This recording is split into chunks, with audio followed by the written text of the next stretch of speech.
My dear students, in this video, let's continue the story, The Gardener, written by P Lankesh.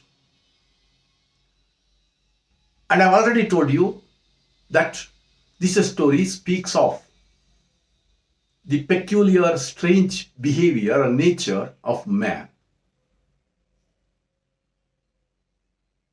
And we have answered two questions. Number one, how does the narrator describe the gardener? Number two, what changes were brought about after the arrival of this gardener, that is old man? And I have told you, after the arrival of the old man, petty thefts came to an end, income increased, plantation was expanded, but the owner of the plantation became lethargic and he had no responsibility. He made many friends, he developed wise behavior, that is bad behavior, and that is why his wife became apprehensive. ಹಾಗಾಗಿ ಅವನ ಹೆಂಡತಿಗೆ ಸಂಕಟ, ದುಃಖ, ಅನುಮಾನ ಶುರುವಾಯಿತು. ನನ್ನ ಯಜಮಾನನ ಸ್ಥಾನಮಾನ ಹೆಚ್ಚಾಗಿದೆ, ಆದಾಯ ಹೆಚ್ಚಾಗಿದೆ, ಆದರೆ ಹಿಂಗೆ ಈ ಊರಲ್ಲದೆ ಅಕ್ಕಪಕ್ಕದ ಊರನ್ನ ಸ್ನೇಹಿತರು ಮಾಡ್ಕೊಂಡಿದ್ದಾರೆ, ಕೆಟ್ಟ ಅಭ್ಯಾಸಗಳನ್ನ ಕಲ್ತ್ಕೊಂಡಿದ್ದಾರೆ, ವ್ಯಭಿಚಾರ ಕಲ್ತ್ಕೊಂಡಿದ್ದಾರೆ. ಹಿಂಗಾಗಿ she became apprehensive. She was in a fix, ಸಂಕಟದಲ್ಲಿ ಇದ್ಲು. Once she came to the garden in the evening, and then he offered tender coconut to her.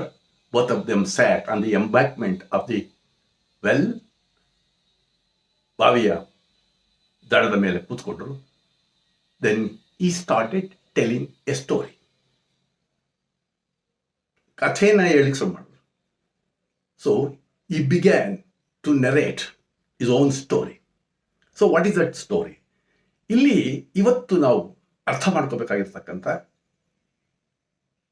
ಪ್ರಶ್ನೆಗಳು: how did the rivalry between Basavayya and Thammanna start ಅನ್ನೋದು ಮುಖ್ಯವಾಗಿ ತಿಳ್ಕೋಬೇಕು. ಆಮೇಲೆ ಇನ್ನು ಕೆಲವು ಪ್ರಶ್ನೆಗಳಿದ್ದಾವೆ, ಅದನ್ನ ನಾವು ತಿಳ್ಕೊಳ್ಳೋಣ. ಓಕೆ, ಸೊ ಈ ಸ್ಟಾರ್ಟ್ಸ್ ಟೆಲ್ಲಿಂಗ್ ಎ ಸ್ಟೋರಿ, ಒಂದು ಕಥೆಯನ್ನ ಹೇಳ್ತಾರೆ.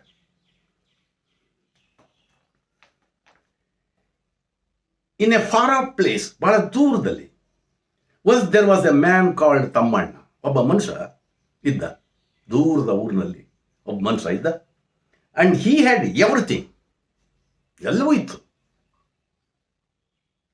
10 acres of land, wet land, that too, ತರಿ ಜಮೀನು, ನೀರಾವರಿ ಇರುವಂಥ ಜಮೀನು, 10 ಎಕರೆ ಜಮೀನಿತ್ತು.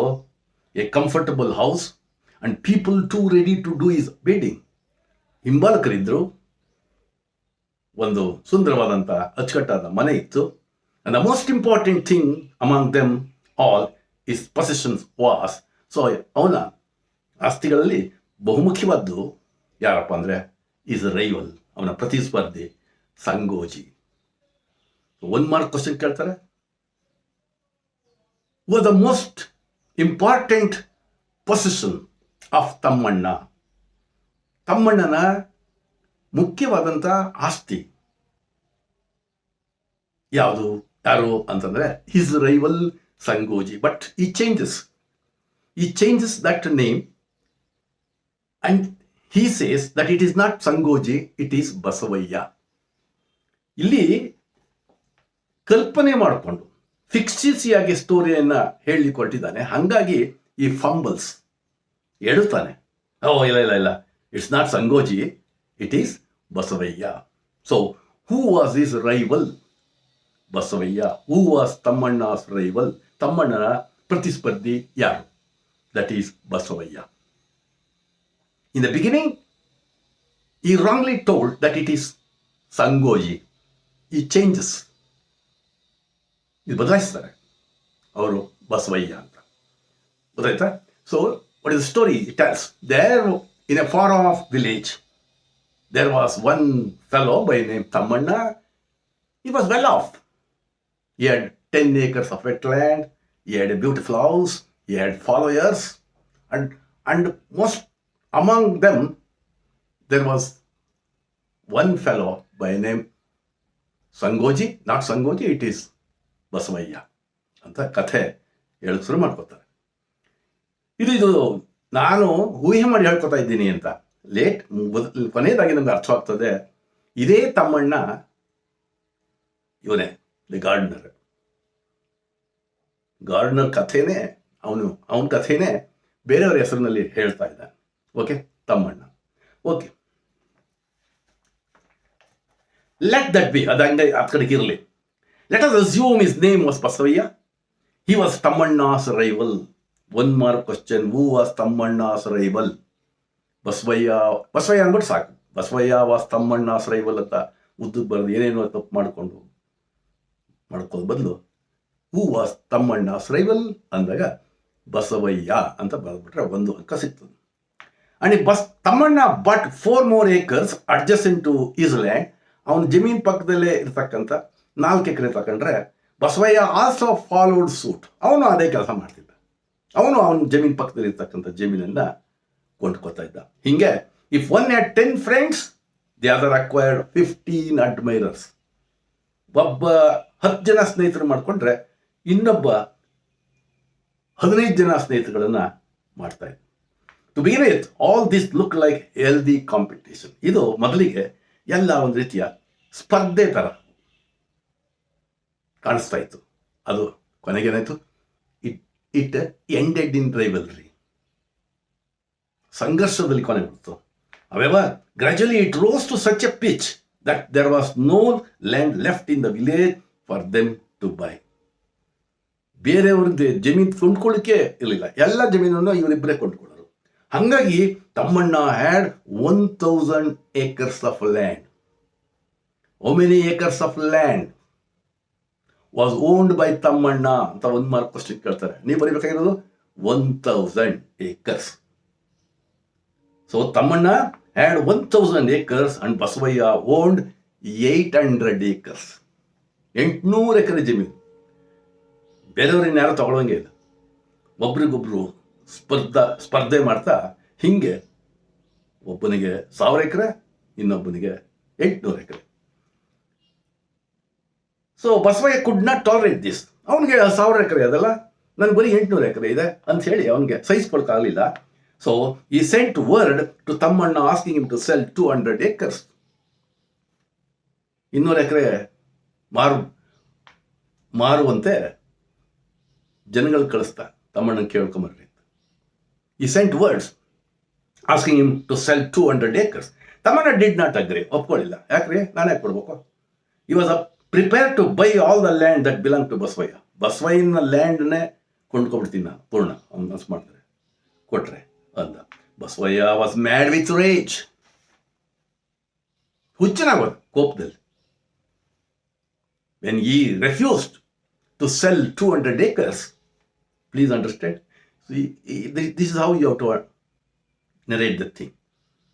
There were 2 important persons, Tammanna and Basavaya, and there was competition between Tammanna and Basavaya, and Basavaya was his rival. And when he made 10 friends, the other would make 15 friends. When he purchases some land, Basavaya would also do the same thing. Thus, Tammanna had 1000 acres of land and Basavaya had 800 acres. And he could not tolerate. He sent words to Tammanna asking him to sell 200 acres. But Tammanna did not agree. He refused. So he became mad with rage.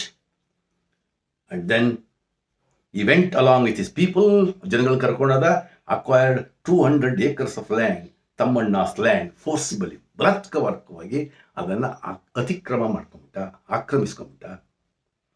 How many acres of land, ತಮ್ಮಣ್ಣ's land, was forcibly acquired? 1 mark question, ಜ್ಞಾಪ ಇಟ್ಕೊಳ್ಳಿ. ಎಷ್ಟು ಎಕರೆ? 200 acres of land. How many acres of land Tammanna had? He had 1,000 acres. Basavaya, 800 acres. So, how many acres were forcibly acquired by Basavaya? 200 acres. And a fence was built around that land. ಆಕ್ರಮಣ ಮಾಡ್ಕೊಂಬಿಟ್ಟು ಸುತ್ತ ಬೇಲಿ ಹಾಕ್ಸ್ಬಿಟ್ಟ. ನನ್ನ Thammanna could not tolerate this invasion. ಈ ಅತಿಕ್ರಮಣವನ್ನು ಇವನು ಸಹಿಸ್ಕೊಳ್ಳಿಲ್ಲ. So that led to the rivalry. What's the reason for the rivalry between Thammanna and Basavaiah ಅಂತ ಒಂದು ಪ್ರಶ್ನೆ ಕೇಳಿದ್ರೆ ಈ ಉತ್ತರ ಬರ್ತದೆ.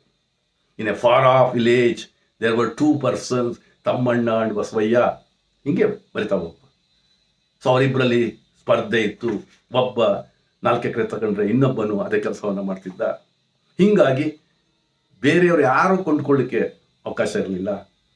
ಇವನ ಹತ್ರ 1,000 ಎಕರೆ ಇತ್ತು, ಅವನ ಹತ್ರ 800 ಎಕರೆ ಇತ್ತು. ಇದನ್ನು ಸಹಿಸ್ಕೊಳ್ಳಿಲ್ಲ ಇವನು ಬಸವಯ್ಯ. 200 ಎಕರೆ ಮಾರುವಂತೆ ಮಾತು ಹೇಳಿ ಕಳಿಸ್ತಾ ಅವನು ಒಪ್ಪಲಿಲ್ಲ. ಹಾಗಾಗಿ ಜನ ಕರ್ಕೊಂಡೋಗಿ 200 ಎಕರೆಯನ್ನು ಆಕ್ರಮಿಸ್ಕೊಂಡು ಅದು ಸುತ್ತ ಬೇಲಿ ಹಾಕ್ತಾರೆ. ಇಲ್ಲಿ ಒಂದು ಸೆಂಟೆನ್ಸ್ ಇದೆ ನೋಡಿ, ಎ ಫೆನ್ಸ್ ವಾಸ್ ಬಿಲ್ಟ್ ಅಂತ. ಎ ಫೆನ್ಸ್ ಡ್ಯಾಶ್ ಬ್ರಾಕೆಟಲ್ಲಿ ಬಿಲ್ಡ್ ಅಂತ ಒಟ್ಬಿಟ್ಟು fill in the blank with suitable form of verb ಅಂತ ಪ್ಯಾಸಿವ್ ವಾಯ್ಸ್ ಬರ್ತಾರೆ. ಅದಕ್ಕೋಸ್ಕರ ಎ ಫೆನ್ಸ್ ಅನ್ನೋದು singular, a fence was built ಅಂತ ಮಾಡಬೇಕು. ಬಿಲ್ಡ್ ಅಂತ ಕೊಟ್ಟಿರ್ತಾರೆ, ವಾಸ್ ಹಾಕಿ ಬಿಲ್ಡ್ನ ಪಿ ಮಾಡಿ ಬಿಲ್ಟ್ ಆಗುತ್ತೆ. Okay, Thammanna could not tolerate this invasion. ಹಂಗಿದ್ಮೇಲೆ ಏನು ಮಾಡ್ದ? What did he do? And the quarrel could be well understood by the followers. ಇಬ್ರಿಗೂ ಹಿಂಬಾಲಕರು ಇದ್ರು ಅಂತ ಹೇಳಿದ್ನಲ್ಲ, ಈ ತಮ್ಮಣ್ಣನ ಫಾಲೋಯರ್ಸ್ ಹಿಂಬಾಲಕರು ಕೆಲವು ಸೂಚನೆಗಳನ್ನು ಕೊಟ್ಟರು. ಹಿಂಗೆ ಮಾಡಿ ಸ್ವಾಮಿ, ಹೆಂಗೆ? You just could take recourse to the ಪೊಲೀಸ್ಗೆ ನೀವು